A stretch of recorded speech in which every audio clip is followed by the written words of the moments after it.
For today's headlines, Marcos scam shrugs off Supreme Court petition. Sangguniang Kabataan officials granted perks.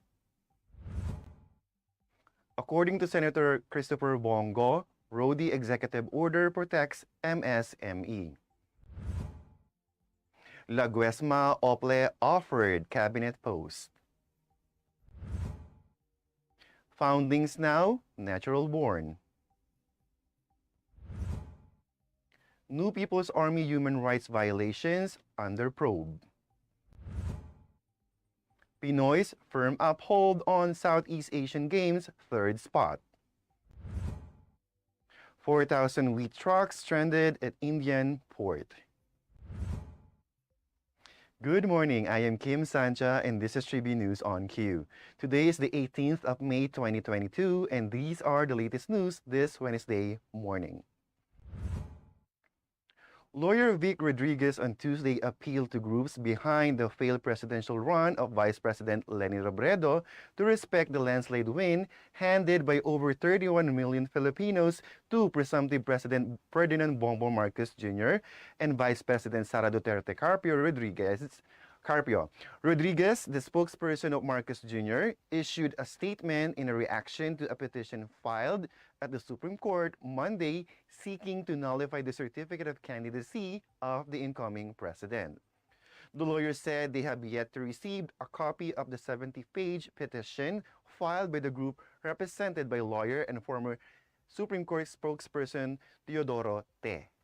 Aside from nullifying the candidacy of Marcos Jr., the groups allied with Robredo wanted the Supreme Court to declare her as the winner in the elections the other Monday.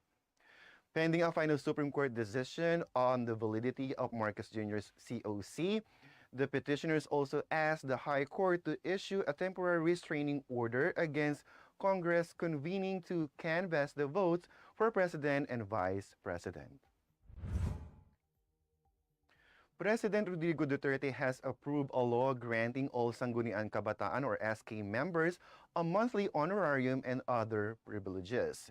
Duterte on the 6th of May inked Republic Act 11758, which states that Sangguniang Kabataan officials should receive a monthly honorarium chargeable to the SK funds. Copies of the law were sent to the media on Tuesday. The amount should not exceed the monthly compensation received by the SK chairperson, and not more than 25% of the SK funds would be allocated for personal services, according to the measure. Their honorarium would be subjected to the post-audit jurisdiction of the Commission on Audit, he added. Duterte directed the Department of Budget and Management to issue the necessary guidelines for the law's implementation. Senator Christopher Bongo has thanked President Rodrigo Duterte for signing Executive Order 169, which seeks to strengthen micro, small, and medium enterprises or MSME in the franchising industry. The Philippine Statistics Authority said MSME account for 99.5% of all business enterprise in the Philippines, with 68% engaged in franchising. The executive order provides that the franchising may be eligible for incentives or benefits from the national government if the minimum terms and conditions are included in the franchise agreement. It also directs the Department of Trade and Industry or DTI to formulate and enact measures for entitlement to incentives of qualified franchisors subject to existing laws, policies, and regulations. Meanwhile, franchisors with existing franchise agreement with MSME will be required to comply with the new requirements when their agreements with franchisees are renewed. Franchisors are also mandated to register their franchise agreement to an MSME registry of franchise agreements, which will be established by the DTI. To further support MSME, the Land Bank of the Philippines earlier announced the implementation of a 50 billion pesos loan program for business affected by natural disasters and other man-made crises such as armed conflict.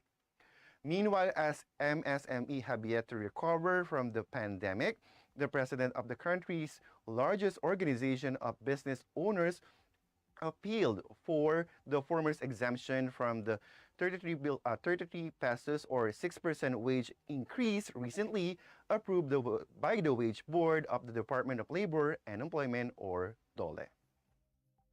Tribune News on Q will be back after these reminders.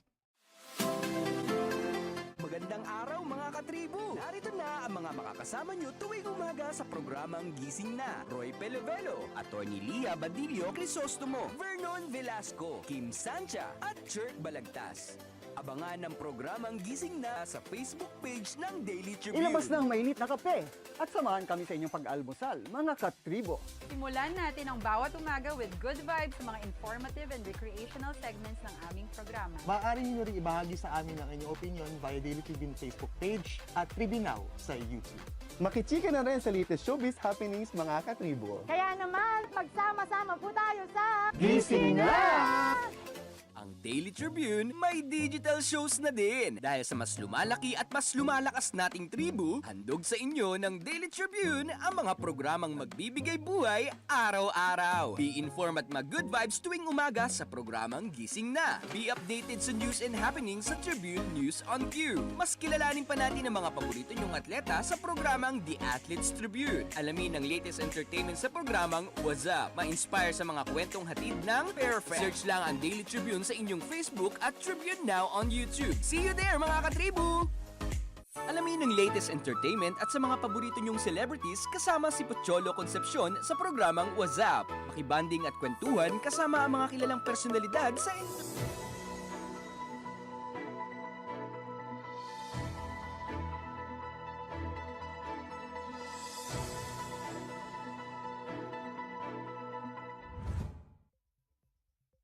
We are back on Tribune News on Q. Presumptive President Ferdinand Bongo Marcos Jr. has asked former Labor Secretary Bienvenido Laguesma and Overseas Filipino Workers Advocate Susan Toots Ople to join his cabinet, his spokesperson disclosed on Tuesday. In a press conference at the Uniteam campaign headquarters in Mandaluyong City, lawyer Vic Rodriguez said Laguesma was offered the position of Labor Secretary, while Ople was offered to head the Department of Migrant Workers. The two, however, have requested time to think about the offer and to consult their families and friends. Laguesma headed the Department of Labor and Employment from 1998 to 2001. Ople, on the other hand, served as Labor Undersecretary during the term of then President Gloria Macapagal Arroyo. She is the youngest daughter of the late Senator Blas Ople, who served as Labor Secretary for 17 years during the administration of the late President Ferdinand Marcos. Marcos Jr. is very much involved in the selection process, interviewing each of those who made it to the short list of his potential cabinet members, the lawyer revealed. A measure recognizing abandoned children found in the country or in Philippine embassies and consulates abroad as natural-born Filipinos has been signed into law. President Rodrigo Duterte Inc. Republic Act 11767, which accords foundlings with rights at the moment of their birth by recognizing them as natural-born Filipino citizens whose citizenships do not need perfection or additional acts. The law mandated the National Authority for Child Care, or NACC, to seek assistance from the finder, local government units, and local social welfare and development offices, police, and health officials in conducting search and inquiry regarding the foundlings' parents. The foundlings may also be placed into accredited child caring agencies while the search and inquiry into the facts of their birth and parentage were ongoing. If the foundlings' biological parents could neither be identified nor located, they would be declared legally available for adoption. The alleged international humanitarian law, or IHL, violations committed by the New People's Army, or NPA, rebels are being investigated by the Department of Justice, or DOJ, Task Force on Extrajudicial Killings, or EJK. Justice Secretary Menardo Guevara said the IHL violation of the NPA rebels, like the use of child combatants and landmines, are under probe. The disclosure was made by Guevara when asked about the highlights of the 16th regular meeting of the Administrative Orders or AO 35 held last May 12. AO 35 Task Force is a special unit of the DOJ that conducts an investigation into politically motivated killings or EJK of members of civil society groups, political movements, peoples and non-government organizations, among others. During the meeting, the DOJ Task Force has dropped 29 cases either due to lack of witnesses or after the complainants have shown lack of interest to prosecution. Guevara said there were 29 EJK and torture cases in Regions 4 and 8 that were delisted for lack of witnesses or lack of interest on the part of the complainants. Most of these cases reached the investigation stage at the Philippine National Police, Commission on Human Rights, and NPS, National Prosecution Service, level only. The review of unresolved AO 36 cases in other regions is still ongoing. JB News on Q will be back. Stay with us. Mapalutong bahay man o sumptuous meal for special occasions, sagot na kayo ng tropang Kalanpag. Dahil atid sa inyo ng Daily Tribune ang fun and exciting cooking show na Kalanpag, manood at matuto kung paano lutuin ang mga favorite nyong recipes. Sabayan pa ng fun and inspiring na kwentuhan sa kusina. I-upgrade na rin natin ang mga nakasanayang traditional dish ng pamilya. Plus, healthy tipid tips na ibabahagi ng tropang Kalanpag. Matuto, mabusog, at ma-good vibes dito lang sa Kalanpag. Tuwing Lunes, 10:30 a.m. sa Daily Tribune Facebook page at Tribune Now on YouTube. Mga katribu, tara na't makiisa at matuto sa mga public service programs hatid ng Kalingang Katribu. Tuwing Lunes, nandyan ang usapang business na magbibigay tips at inspirasyon sa mga aspiring entrepreneurs kasama si Vernon Velasco. Tuwing Miyerkules, usapang pangkalusugan naman ang tatalakayin ni Miss Cory Quirino sa Health and Wellness. At tuwing Biyernes naman, kung legal advice ang kailangan mo, sagot ka na ng Legal Diaries kasama si Elmer Navarro Manuel at mga guest lawyers. Lahat ng yan mapapanood tuwing alas 3:30 ng hapon sa Daily Tribune Facebook page at Tribune Now on YouTube.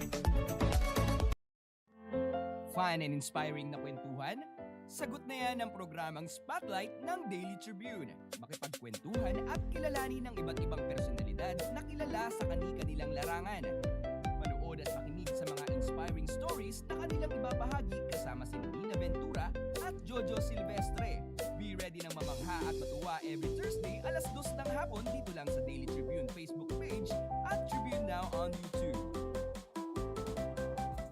Non-stop showbiz update ba ang hanap nyo? Sagot na yan ang aming Tribune Extra. Balitang entertainment at lifestyle, mapalocal man o international, meron kami niyan. Manood at makichika na kasama si Kim Sancha, Lunes hanggang Biyernes, alas 5 ng hapon sa Tribune News on Q at separate premiere nito ng alas 7:30 ng gabi. Mapapanood sa Daily Tribune Facebook page at Tribune Now on YouTube. Magandang araw mga katribu! Narito na ang mga makakasama nyo tuwing umaga sa programang Gising Na. Roy Pelovelo, Atty. Lia Badillo Crisostomo, Vernon Velasco, Kim Sancha at Chert Balagtas. Abangan ang programang Gising Na sa Facebook page ng Daily Tribune. Ilabas na ang mainit na kape at samahan kami sa inyong pag-almusal, mga katribo. Simulan natin ang bawat umaga with good vibes sa mga informative and recreational segments ng aming programa. Maaari niyo rin ibahagi sa amin ang inyong opinion via Daily Tribune Facebook page at Tribune Now sa YouTube. Makichika na rin sa latest showbiz happenings, mga katribo. Kaya naman, magsama-sama po tayo sa Gising Na! Ang Daily Tribune may digit...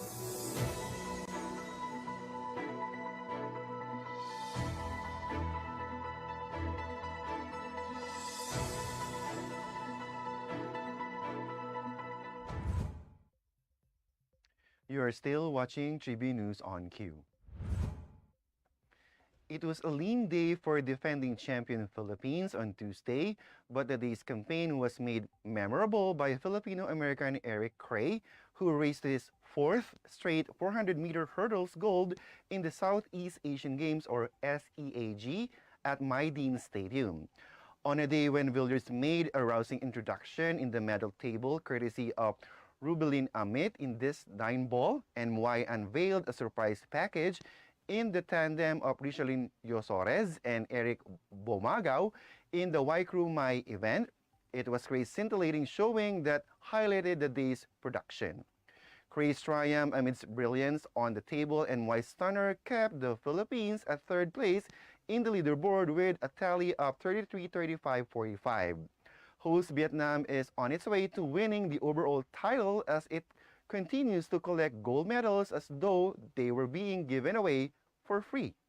As of 7 p.m. Manila time, Vietnam was on top with a 92-59-60 count, while Thailand is so far second with a 36-38-61 tally. In the end, Cray was thankful and grateful for the chance to compete for the Philippines again after all that had happened to him during the COVID pandemic. Hundreds of thousands of tons of wheat were stranded at a major port in India on Tuesday after New Delhi's surprise ban on exports over inflation and food security worries. India, the world's second largest grower of wheat, last week ordered that traders could not enter into new export deals without government approval. The snap announcement has led to chaos at the port in Kandla in Gujarat, where about 4,000 trucks are stocked in queues outside, according to the port operator. 4 ships partially loaded with about 80,000 tons of wheat are also docked at the facility. Teha Kangdad, the president of the Gangdingham Chamber of Commerce, said that the government should have given prior notice before announcing the ban. The wheat ban has drawn criticism from the group of 7 nations worried about protectionism as inflation soars in the wake of the Ukraine war. India had previously said it was ready to help fill some of the supply shortages caused by Russia's February invasion of Ukraine, which had accounted for 17% of global exports. While India is a small exporter, its assurances of supplies from its large sulfur stocks had provided some support to global prices and soothed fears of major shortages. And that wraps up the stories this morning. Before we go, we would like to thank the SM Store, Araneta City, the Department of Tourism, MG Motors, Hina Motors, Security Bank, Emperor Eastland Holdings Incorporated, and Overseas Community Affairs Council member Alan Lim of Republic of China for their continued support. Again, this is Kim Sancha on Tribune News on Q. Stay safe, stay healthy, and stay at home. Good morning. Catch the latest news on our website, tribune.net.ph. Follow us on Facebook, Twitter, and Instagram. Subscribe to our YouTube channel, Tribune Now. Download the Daily Tribune app on Apple Store for iOS and Google Play for Android to get the latest and most comprehensive news online. Daily Tribune invites you to join its Viber community, Katribu, to get updates on the hottest news on politics, business, sports, lifestyle, and entertainment. Emoticons of the Tribune mascot Tarsito are available on our community Viber.